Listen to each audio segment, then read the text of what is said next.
Namaste. My name is Todd and I'm the founder of Ashaya Yoga. Welcome to Asana Spotlight.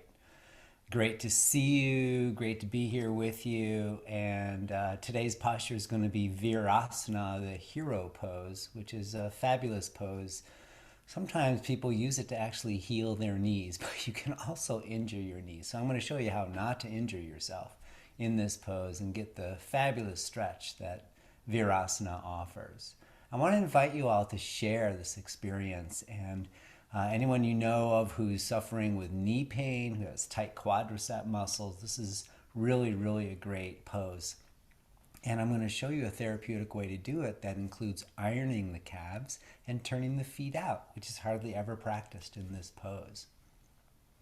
So Vira means hero. And I like to think that it's a heroic event to follow your heart, to choose to really move in the direction of your heart, to bring kindness, to bring more light, to let go of selfish desires, and to kind of get out of our own way to serve. And this really is a big thing because we follow the heart and go with ourselves what it is that we truly most deeply desire, sometimes against the greatest odds, because not everybody's going to agree with you.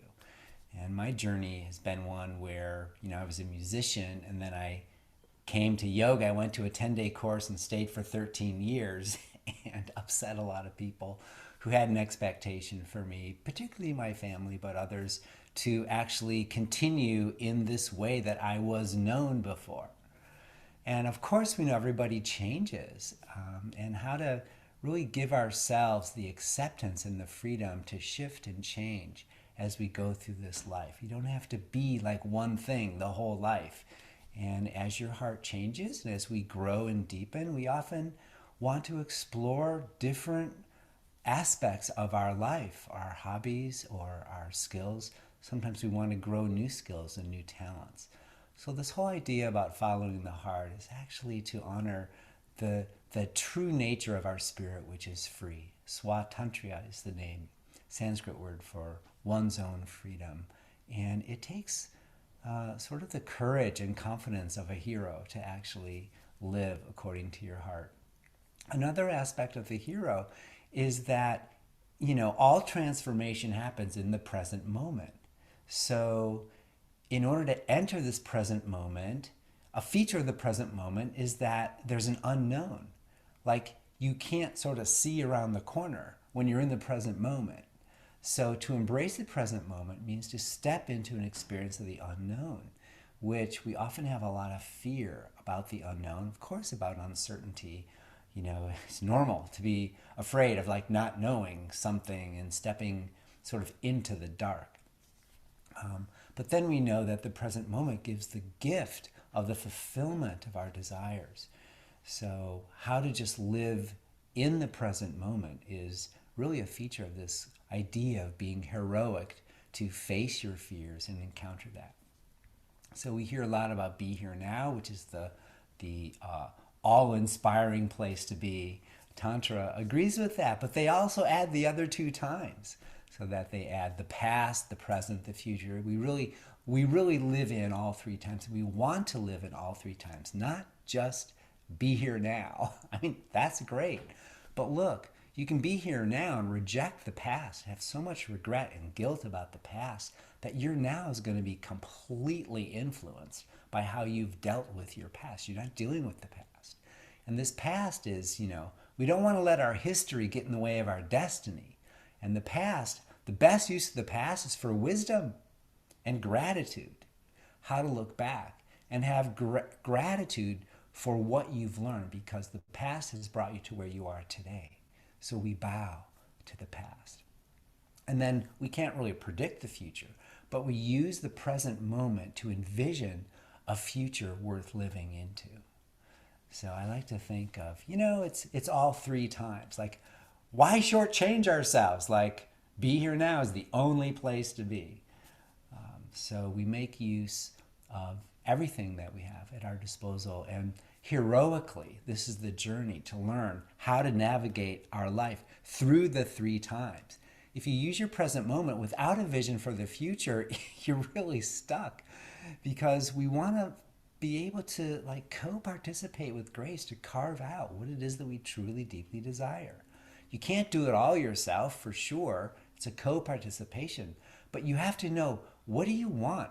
You know, what is your GPS signal going to? Where's your North Star? What is your purpose? Why are you even here? When the yogi discovers that, life becomes so amazing. There's a focus, there's a purpose. And then when you're clear and you put it out to the universe what you want, the universe responds. You got to put the signal out, and the universe locates locates your GPS signal, so to speak, and starts to direct you, puts you in front of the right people, the right places at the right time.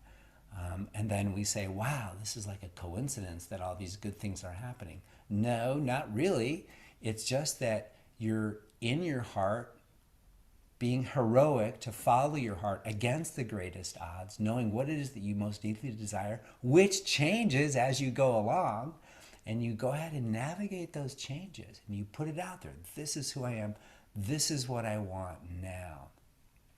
The universe then rushes in to start fulfilling all of that. The universe just, it can only say yes. It's saying yes to who you are, to what you desire. That's why if you desire something that's out of alignment, the universe will say, okay, here it comes. And we create, we slow down the process. It's never really a problem because we learn from everything.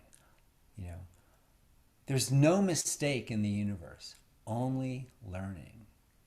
And there's no perfection because we live in a perfectly unfinished universe of becoming. And when we can let ourselves be in the becoming of ourselves, there's so much freedom in that. It truly is a heroic journey to live from the heart. Okay, shall we get on with the pose? All right, we're going to do a couple of warm-ups. So please come to a standing position, and I'll meet you there in a moment. Here we go. Come stand with your feet hip distance apart, second toe lines in line underneath the front of the hip bones. Palms in front, look down. Ensure that your feet are not turned out. Keeping your feet facing the front this way, lift and spread your toes. Get the arches of your feet to lift up. And then hug in. With courage, heroically follow your heart. Take your thigh bones back, draw your tail in, stretch your arms up, and then exhale, fold. Actually, I'm going to go this way. Take some deep breaths. Bend your knees a little bit so we're not just locked and jammed back. Breathe. Lift and spread your toes, so hug in. Put your hands on your upper outer shins. Hug shins in. We draw in to honor the heart's deepest desire. And then keeping your shins in, turn your thighs in, move them back, and push your thigh bones apart. So we have two contrasting energies. Shins in, thighs wide. And we find the place in the middle where we make the contrasts complementary. We go right into the paradox. Lightly touch the floor. Inhale, heart forward, halfway. Exhale, bow a little bit more, but lift your armpits. Inhale, look forward. Exhale, bow. Inhale. And then exhale, bow. Just draw in. It does take a lot of courage to face your fears, to draw in, face your life, and choose. Okay, then step back, downward facing dog pose. Alternately press one heel down on the other. Let's get the calves open up, hamstrings to open more. Now bend both knees, hug your shins, and push your thigh bones apart. Inner rotate your thighs and try to get your low back to pull in. Very good. Exhale, lunge.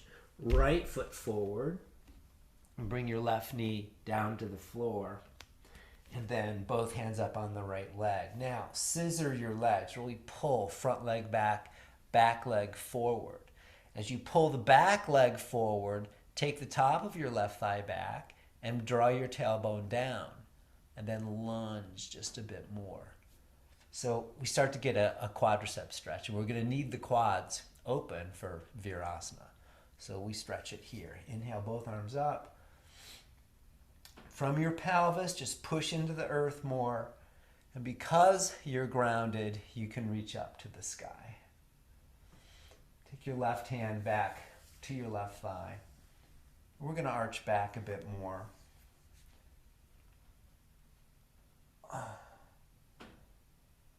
Good. Exhale and touch. Switch, go back to downward dog. Lunge your left foot forward. And then scissor your legs. You can bring both hands on top of your left thigh. Squeeze your legs toward the middle. Even though you squeeze back leg forward, you try to take the top of your thigh back a little bit. Then pull your tailbone down. Inhale, both arms up.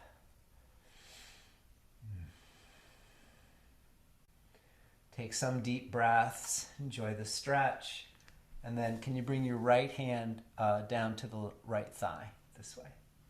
And then arch back a little bit more. And you're going to feel more of a stretch all through the front of the right thigh and the hip.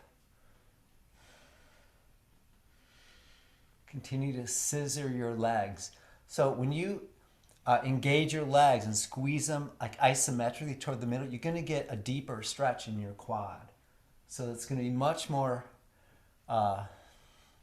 efficient in your body than if you were just to hang out like a rag doll here. So hug in, draw in. In a way, it's, fate is what's given to us and destiny is what we do with it. And it takes courage to create a destiny that you want. Be heroic in that. Exhale. And release. Step back. Plank. Thigh bones back. Tailbone in. Lower down to the floor. Come up just a little mini cobra position. And take the head of the arm bones back. Heart goes forward more. Squeeze your legs, pull your tailbone in more. And we get the low back to open up. And then downward facing dog pose. Exhale, bring your knees down. All right, let's get into Virasana pose. So a couple of things. First thing is, if you have knee injury, this could heal you or harm you. So you have to take some precautions. All right. So one of the precautions I like, first of all, I will give you a lot of technique in this pose, which should help, by the way. But let's say your knee is already sore. Like, can you do this? Can you do child's pose like this? See how the knee has like a super big flexion of the knee here. So many people can't do that because the cartilage in the knee is shot or it's torn a little bit. So don't do that. So what we're going to do is put a little spacer. What I've done is I've folded a belt. You can use a sock or a belt. I didn't bring it with me, but I have a portion of a sticky mat that's rolled and bound by rubber bands. But anyway, you put this right as high up, right behind the knee, as high up on the calf, but way underneath the knee. And that provides a little bit of a spacer. Another precaution is you get a block and you put it down underneath your sitting bones so that when I finally coach you to sit, you're not all the way down, and that's going to decrease the flexion in the knee. So we just have to make space and not go so intense, right? So let's get a little more close up if we can. That's better. Oh, that's very good. Okay. All right, so these are the precautions we're going to do. And then there's some techniques that may, they'll facilitate this. All right. Okay, so start on all fours. Bring your knees hip distance, widen your feet. Okay, and, sorry. Okay, and what we'll do is you have to widen your feet. So if the feet are a little bit wider than the hips and the toes turn out just slightly and spread the toes. Then inner rotate your thighs and start to stick your butt back. Okay, stick the butt back and you're gonna sit right between the ankles. Here's where you put the block in.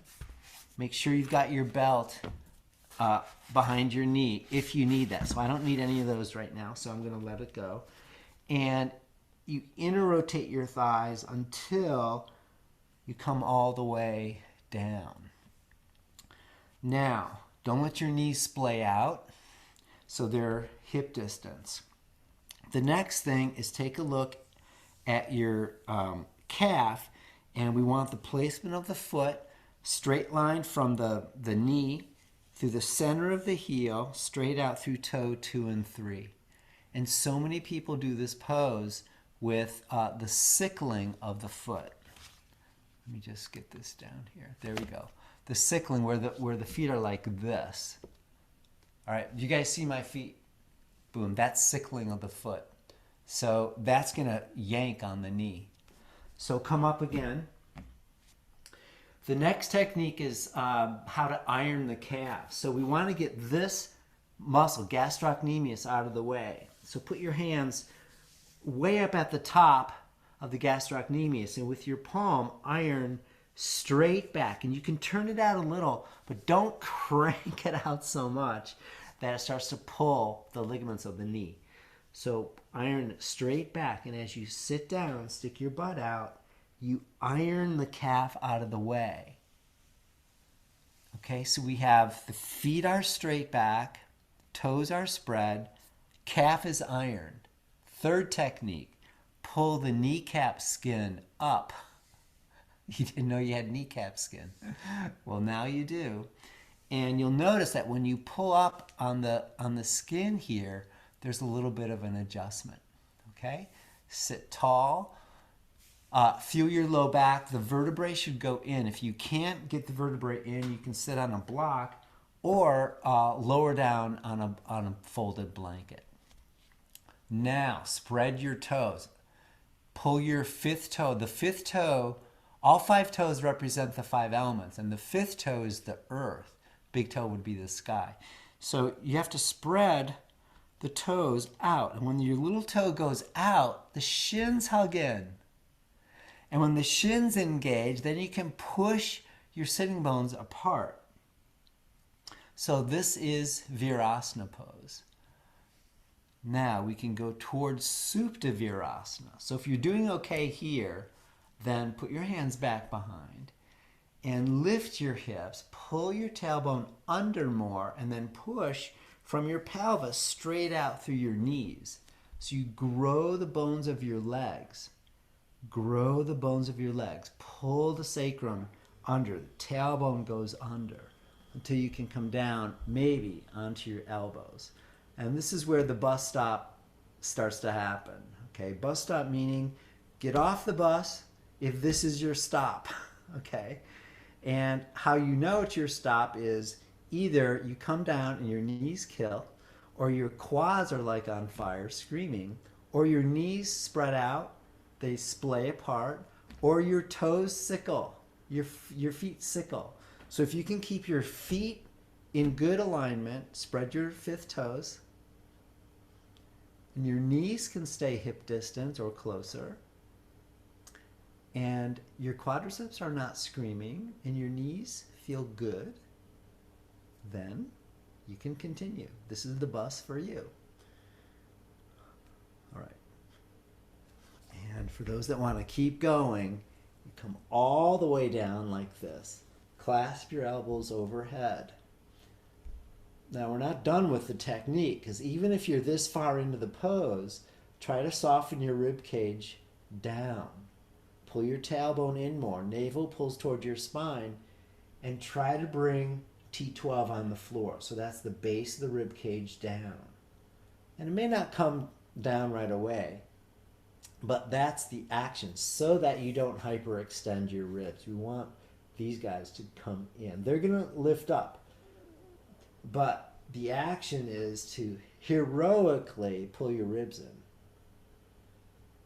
Awesome. You stay for a couple of breaths.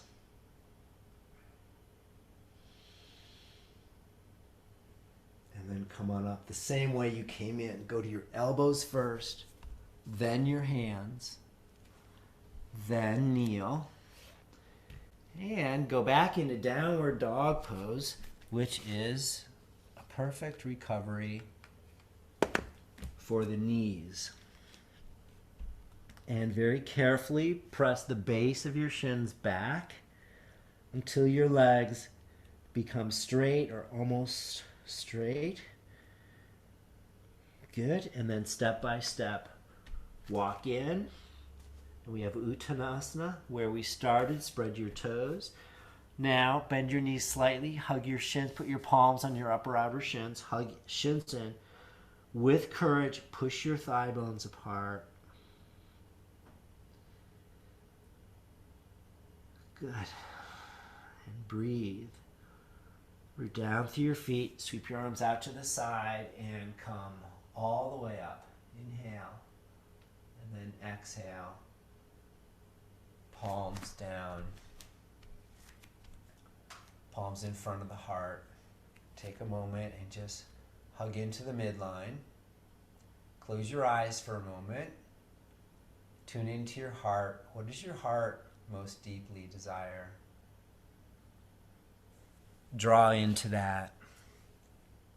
Courageously make a commitment to yourself to listen to what your body needs, and then to follow your heart heroically. Let's take a deep breath and we'll chant Om. Om.